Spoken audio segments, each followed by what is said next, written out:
Hello everyone. তো ফ্রেন্ডসরা মিলে চলে গেছিলাম সন্তান দেখতে আমাদের বিদ্যাসাগর মঞ্চ মানে এসভিএফে এটা মুভি দেখার ফার্স্ট টাইম এক্সপিরিয়েন্স। আর পপকর্নগুলোকে ফুটছিল, ওদেরকে একটু ভিডিও নিয়ে নিলাম, যাক পপকর্ন ইন্টারভেলে নেবো ওখানে। তারপরে চলে গেছিলাম মুভি দেখতে, অ্যান্ড মুভিটা শুরু হয়ে গেছিলো। মুভিটা আমার বেস্ট লেগেছে। আর ইন্টারভেলের সময় এসেছিলাম আমরা একটু পপকর্ন নিতে, আর এই মহিলা যিনি এসছেন ইন্টারভেলের কিছুক্ষণই আগে।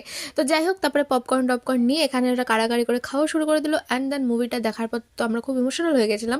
তারপরে সাথী আর মামুন টাটা বাই বাই করে চলে গেল, কাকুলি টানতে টানতে আমার কাঁচরাপাড়া নিয়ে গেল।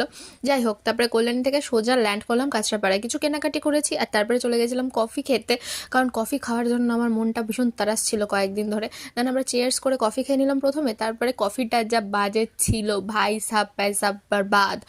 আমি জীবনে আর কোনোদিনও হয়তো এই ক্যাফেটাতে কফি খাবো না। আর ক্যাফের কফিগুলো এরকমই হয়, যাই হোক, কিন্তু এটা একটু বেশি এক্সট্রিম লেভেলের খারাপ ছিল। কাকলি তো জাস্ট অসাধারণ লেভেলের এক্সপ্রেশনস দিচ্ছিল সব।